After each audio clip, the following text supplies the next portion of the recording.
Peace, salam, shalom, salamu alaikum, anu salamu, and to the sisters, anu salamu ma. It's your boy, Brother Life Speaks, aka Aku Hayu, Nakina Sutanun, part of the Life Under movement.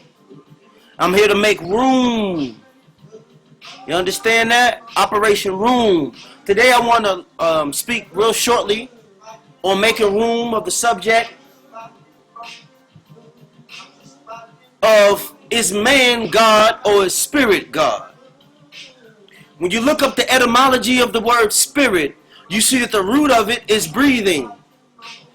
And spirit is that which takes place in man. And it originates in man. It doesn't go out of man and then in man. No. It starts off in a man. And it can only be inside of a man from another man. Thus, it was a man that blew the breath of life into another man, and that man became a living soul, which means connected breath. To connect a breath to another breath that's connected is called soul. The solar system is a connection of systems of breaths. We all are sharing breathing processes, and information is in our breathing processes. Thus, the original word for soul is air. All the etymology for the word air will prove to you the etymology of the word soul. And out of the soul came the spiritual beings. Now these are material made manifest. The unformed, when it chooses to come in form, you call it a uniform, commercial code known as a spiritual being. All spiritual beings are living men and living souls. In fact, your Jesus in red writing said the spirit of truth, for he will guide you. The spirit of truth is called a man. And some of you men are the spirit of non-truth. So you are the devil in flesh. Whether you're black, white, or brown, whatever you are, when you represent a spirit of non-truth, you are a demonic entity. And demon is root of demonstrate. A lot of you are copying things that you saw other people do. And thus you have taken light of people and you have bent it just like a prism. See, a prism itself, right? It shows you the different formations which you call rays. There's no such thing as sun rays or light rays, but you call them that to describe them in physics. So let's say light. It becomes separated by a thing called a prism. A prism is the separation of light. We are in the age, brothers and sisters, where prophets had to stop writing. The 24 scientists, they had to stop writing history in advance because they ran into a part of history called Farad. And that part was so bright that you could not write anymore. They stopped writing because of a bright light. Now the only thing that can be written from here on out is the light itself separating itself into different prisms. There's nothing left to write. Everything from here on out is a prismatic, a prismism. A prism is a solid whose two ends are similarly equal, of a parallel rectilinear or rectilinear figures, and whose sides are parallelograms.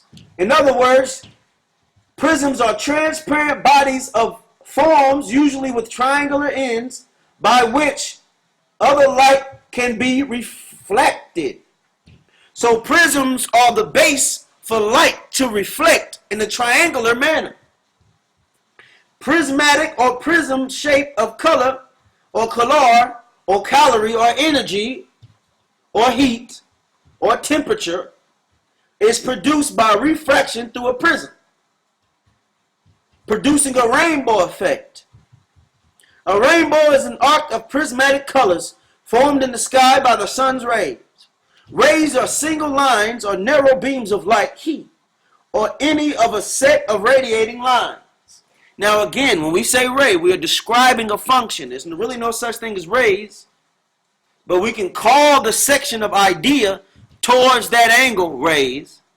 And what we're saying is different shapes and bendings and intertwinglings and prisms of light.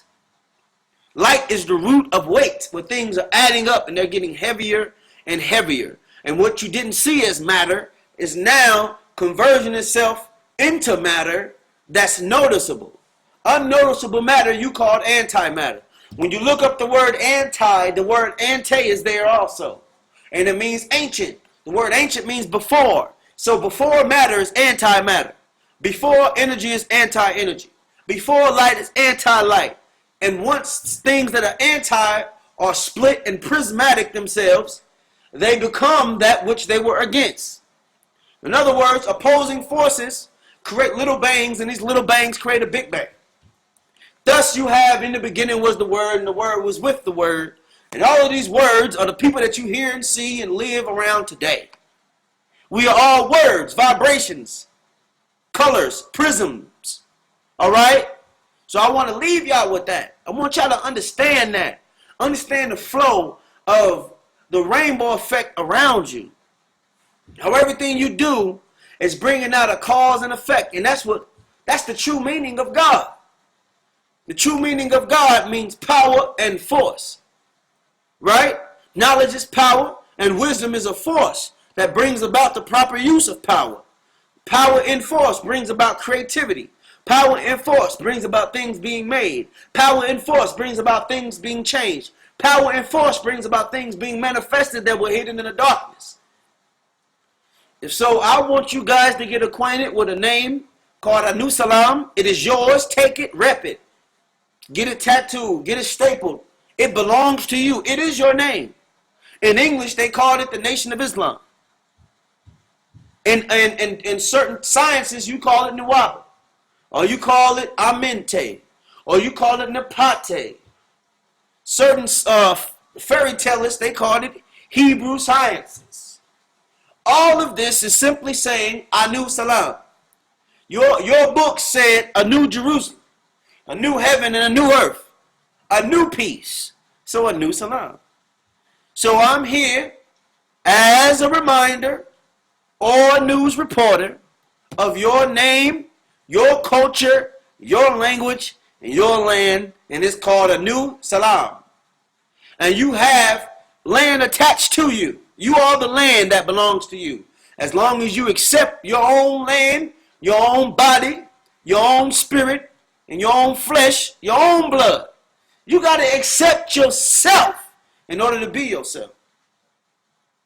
So, brothers, don't let anyone tell you that spiritual is opposite of carnal. No, no, no. That spiritual is opposite of material. No, no, no. Anybody that's teaching you that God is a spirit without explaining to you that God is a spirit as a man who is breathing. Because the breathing process is the production of spirit. Where did the spirit come from? It came from the breath of man, the breath of life. Things breathing. And as they breathe, they connect to everything they create. Thus, you're creating a spiritual science. You're creating a fertilization ecosystem. You're creating a wind-breaking environment. For spirit is from the breath. As you breathe, you inspire. You create a duct system. Duct is where things travel, where impulses are created, where sensations are gathered, where stimulants are stimulated. And thoughts, they travel. Ideas, blood, they travel. Flesh, it travels. Huh? Pay attention to this thing. Anything that you teach yourself, flesh and blood, you didn't get it from. But it came from a man who had flesh and blood. Because you are in the image and after the likeness of flesh and blood beings. You can talk about God as a spirit all you want. But your Bible said that ye are all God's children of the Most High God.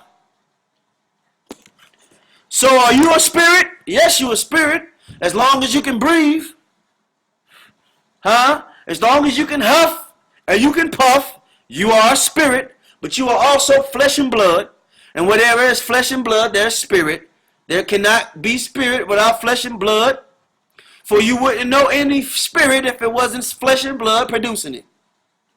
The day a baby is born as flesh and blood. But if it doesn't breathe, It doesn't have a spirit. Thus, the flesh and blood is not active. Activity in flesh and blood creates spirit.